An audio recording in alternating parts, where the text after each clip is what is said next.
है कि आप सब खैरियत से होंगे। आज जो हमारा चैप्टर है जो हम स्टार्ट करने लगे हैं, हमने अपने चैप्टर को दो पार्ट्स में डिवाइड किया था, एक मिनरल अपटेक में और एक एसेंशियल एलिमेंट्स में। चैप्टर का जो एक पोर्शन है वो हमने कवर कर लिया है और आज दूसरा पोर्शन जो है उसको इंशाल्लाह हम कवर करेंगे। तो सबसे पहले हम देखेंगे कि एसेंशियल एलिमेंट्स जो हैं ये होते क्या हैं। तो इंट्रोडक्शन से ही स्टार्ट कर लेते हैं। तो एसेंशियल एलिमेंट्स ऐसे एलिमेंट्स होते हैं जो कि प्लांट को रिक्वायर होते हैं, found in nature to properly grow and develop. Plant अपनी ग्रोथ और डेवलपमेंट के लिए जिन एलिमेंट्स को यूज़ करते हैं उन एलिमेंट्स को हम एसेंशियल एलिमेंट्स कहते हैं। और वो एसेंशियल एलिमेंट्स कहाँ पाए जाते हैं? वो एसेंशियल एलिमेंट्स जो हैं वो नेचर में पाए जाते हैं। Some of these elements are utilized within the physical plant structure, namely carbon. बहुत सारे एलिमेंट्स ऐसे हैं जो प्लांट के फिज़िकल स्ट्रक्चर में यूज़ होते हैं, जैसे कि कार्बन है, जैसे कि हाइड्रोजन है, जैसे कि ऑक्सीजन है। These elements obtained from the air CO2 and water H2O। हमें पता है कि हवा और पानी के अंदर कार्बन, हाइड्रोजन और ऑक्सीजन प्रेजेंट होती है। और पानी और जो कार्बन डाइऑक्साइड है, आपको पता है कि ये एक फ़िज़िकल प्रोसेसेस हैं जिनको कि प्लांट यूटिलाइज़ करते हैं फॉर देयर ग्रोथ। तो इन शॉर्ट हम कह सकते हैं कि ये नेचुरली कार्बन प्रेजेंट है, पानी जो है प्रेजेंट है ज़मीन में, हवा में जो है कार्बन डाइऑक्साइड प्रेजेंट है। तो नेचुरली ही प्लांट जो है वहाँ से कार्बन, हाइड्रोजन और ऑक्सीजन की जो रिक्वायरमेंट है उसको पूरा कर रहे हैं।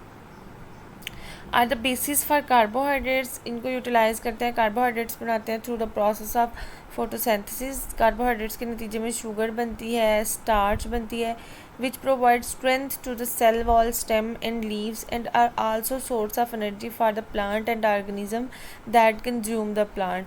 अब ये जो एसेंशियल एलिमेंट्स हैं जो कि नेचर में प्रेजेंट हैं, वो कितने फ़िज़िकल एक्टिविटीज़ में और केमिकल एक्टिविटीज़ में प्लांट्स को जो है वो हेल्प आउट कर रहे हैं। और उनके नतीजे में जो प्लांट फूड प्रिपेयर करते हैं, जो कार्बोहाइड्रेट्स प्रिपेयर करते हैं, ख़ुद भी उन्हें यूटिलाइज़ करते हैं। और ऐसे एनिमल्स या ऐसे दूसरे ऑर्गेनिज़म्स जो उन पर रिलाई कर रहे होते हैं, वो भी क्या करते हैं, वो इसको यूटिलाइज़ करते हैं। अब क्राइटेरिया क्या है एसेंशियल एलिमेंट्स का, किस तरह एसेंशियल एलिमेंट्स को कैटेगराइज किया जाता है? There are 17 elements that are essential. How many elements are essential? There are 17 elements that are essential for the growth and full development of higher green plant, according to the criteria laid down by Arnold and Stout in 1939, which was refined by Arnold in 1954.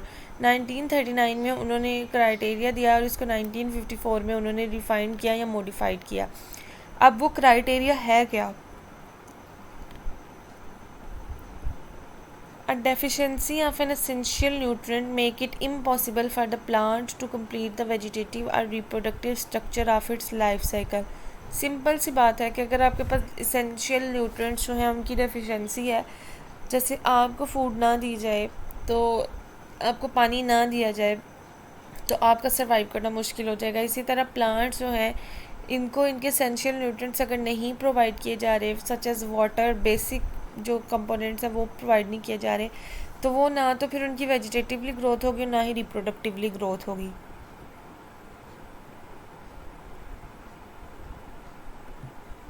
Such deficiency is specific to the element in questions and can be prevented or corrected only by supplying this element। अब कहता है कि ये जो deficiency है elements की, इसको आप सिर्फ उन्हें तभी बचा सकते हैं इससे कि आप उन्हें सप्लाई करें ये element. The element is involve directly in the nutrition and metabolism of the plant. तो प्लांट का जो न्यूट्रिशन है और मेटाबॉलिज्म है उसमें भी एसेंशियल एलिमेंट्स जो हैं वो हेल्प आउट करते हैं। अब जो एसेंशियल न्यूट्रिएंट्स हैं आर्नर और स्टाउट के अकॉर्डिंग एसेंशियल न्यूट्रिएंट्स जो हैं जी वो 7 हैं। अब वो किस तरह है? निकल is the 17th essential nutrient noun in 1987। जो है निकल को जो है 17th न्यूट्रिएंट जो है वो कंसीडर किया जाता है। अदरवाइज़ अगर आपकी बुक में देखें आप तो वहाँ पे 16 एलिमेंट्स का ही जिक्र है। Essential nutrients are classified into two types, that is the macronutrients and micronutrients। These are absorbed in the large amount and these are absorbed in the small amount from soil and fertilizer. Soil और fertilizer से जो larger amount में absorb हो रहे हैं वो macronutrients होंगे और जो smaller amount में absorb हो रहे हैं वो micronutrients होंगे. अब ये आपके पास एक schematic diagram है जिसमें कि आपके पास 17 essential nutrients है.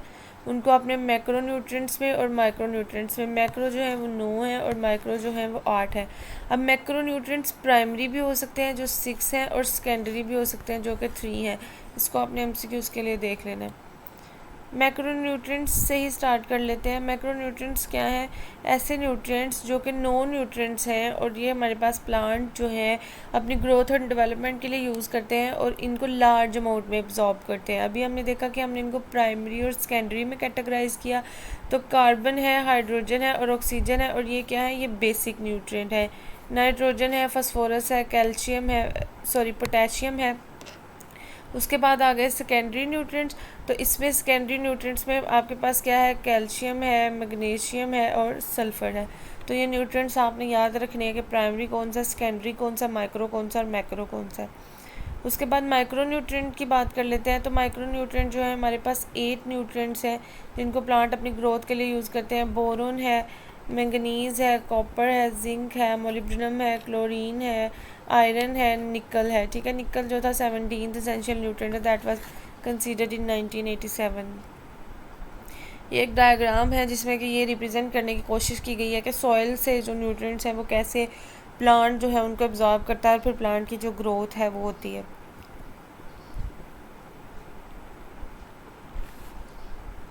अब जो न्यूट्रिएंट्स हमने देखे हैं इनके फंक्शंस और डेफिशिएंसी सिम्टम्स क्या हैं उनको देखते हैं वन बाय वन. सबसे पहले जो है वो नाइट्रोजन को देखते हैं. Nitrogen is the far most essential component for a plant cell and its cell wall. Cell cytoplasm and organelles contain nitrogen in combination with carbon, hydrogen, oxygen, phosphorus and sulfur. Necessary for the formation of amino acids. amino acids होंगे तो plant के अंदर जो है proteins जो है enzymes वगैरह हैं उनकी जो है प्रोडक्शन होगी. Essential for the plant cell division. Vital for plant vegetative growth. Must be underlined. Integral part of chlorophyll. Chlorophyll में अगर क्लोरोफिल का फार्मूला देखें तो नाइट्रोजन जो है क्लोरोफिल का इंटेग्रल पार्ट है. Necessary component of vitamins. Improve the quality of leaf and vegetables.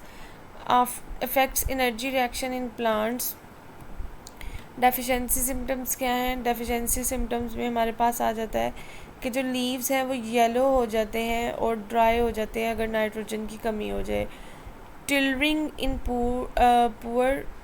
Is poor in cereals. तो जो सीरियल क्रॉप्स हैं उनमें टिलरिंग हो जाती है. ग्रोथ जो है वो स्टंट हो जाती है.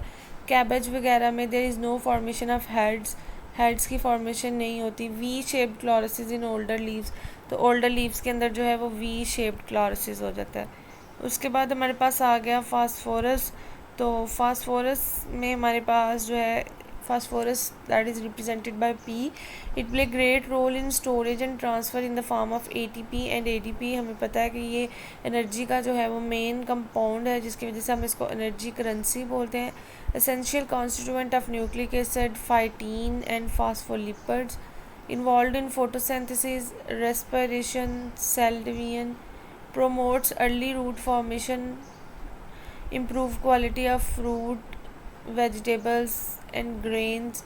Vital to seed formation. Excess of P can cause deficiency of certain micronutrients like zinc and iron. Excess amount से इन जो न्यूट्रिएंट्स हैं इनकी जो है वो डेफिशिएंसी हो जाएगी. डेफिशिएंसी सिम्टम्स क्या हैं? Deficiency symptoms first appear on the older leaves. सबसे पहले ओल्डर लीव्स पे अपीयर होंगे. Deficiency impart dark green colour on the leaves. Leaves जो हैं वो डार्क ग्रीन हो जाते हैं. ब्रोंजिंग और रेड पर्पल कलरेशन, जो जैसे वो रेड पर्पल कलर हो जाता है, जैसे जंग रस्ट का कलर हो जाता है on the leaves due to synthesis of anthocyanin. Anthocyanin is a pigment which give the red purple colour. Development of lateral bud is suppressed. तो लेटरल बड की जो फॉर्मेशन है वो सप्रेस हो जाती है. देन आ जाता है potassium. Potassium is most essential function of potassium is the stomata regulation. Increase water efficiency. Provide disease resistance. Formation of translocation of sugars. increase photosynthesis, activate enzymes, improve quality of seed and fruit, improve winter hardiness.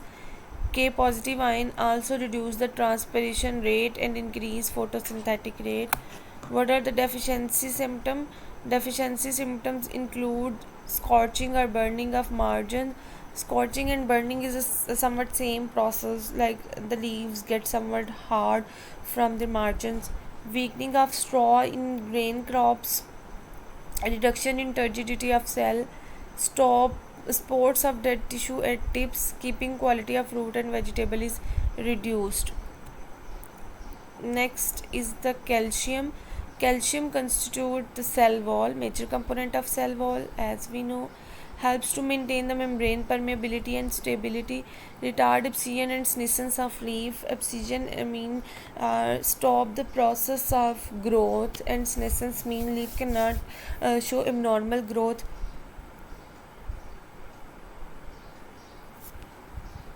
Important for growth of meristem.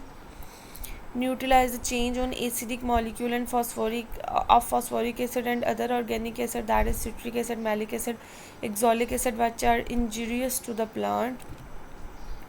Then comes to the deficiency symptoms. Play important role in the germination and growth of pollens. Increase nodulation in legumes. What is the nodulation? You must know that. Required for cell division and cell elongation. And here comes the deficiency symptoms, which are first appear on the younger leaves. Then the deficiency symptom is manifested by failure of terminal buds and apical roots. Deficiency of calcium leads to the tip burn of cabbage and cauliflower, black heart of celery, blossom and rot of tomato, bitter pit of apple. Here you will see in the diagram blossom and rot of tomato and bitter pit of apple, which is due to the deficiency of calcium. Then comes to the magnesium. It is the key element to the chlorophyll production because it is the central atom for the chlorophyll. Improves utilization and mobility of phosphorus, activated in components of many plant enzymes directly related to grass tetany. Increase iron utilization in plant, influence earliness and uniformity of maturity, required for the production of phosphate transferred from ATP. Then comes to the deficiency symptoms. Then may occur in acidic soil, sandy soil with a high level. Deficiency first appear on older leaves. Deficiency symptoms manifest themselves in term of intervenal chlorosis. You have seen the presence of veins on a plant, so the deficiency symptom cause intervenal chlorosis. Grass tetany is a nutritional disorder common in cattle grazing on magnesium deficient pastures. Cattle consume low magnesium forages may suffer from hypomagnesia. There is a deficiency of magnesium, which is abnormally low level of blood magnesium. Sandron disease in tobacco. Here you can see the portion where intervinal beading and intervinal chlorosis is present. Then comes to the sulfur. Sulfur is required for preparation of amino acids cysteine, methionine, and cytidine. S is required for the synthesis of volatile compound responsible for characteristic taste and smell in plant. Pugency in onion due to allyl propyl disulfide is a compound, polymer compound. Pugency in mustard oil due to allyl isocyanate improves the oil quality, improves the baking quality in cereals necessary for chlorophyll formation, though it is not one of the constituents. Then comes to the deficiency symptoms which appear on younger leaves or younger growth points. Fading of normal green color in young leaves, it causes a fading of leaves, or which is in turn the process of chlorosis. Older leaves become puckered, cracked, or you can say inward to the margins. In brassica, which are not susceptible to sulfur deficiency, the leaves are narrow, show cupping, curling of leaf margins, and arresting the growing of plants. Here you can see the deficiency symptoms of nitrogen, phosphorus and potassium. Here is a healthy leaf where you can see its margin are curved. Here you can see the formation of veins. Here you can see the formation of subveins. But when there is a phosphate deficiency, there is a purple coloration, and when there is potassium deficiency, there is a yellowish color present on the margin of leaf, and the rolling of leaf is due to potassium deficiency. And when there is nitrogen deficiency, the margin of leaf gets severely damaged. That was all about your lecture. In case of any queries, please discuss in comment section.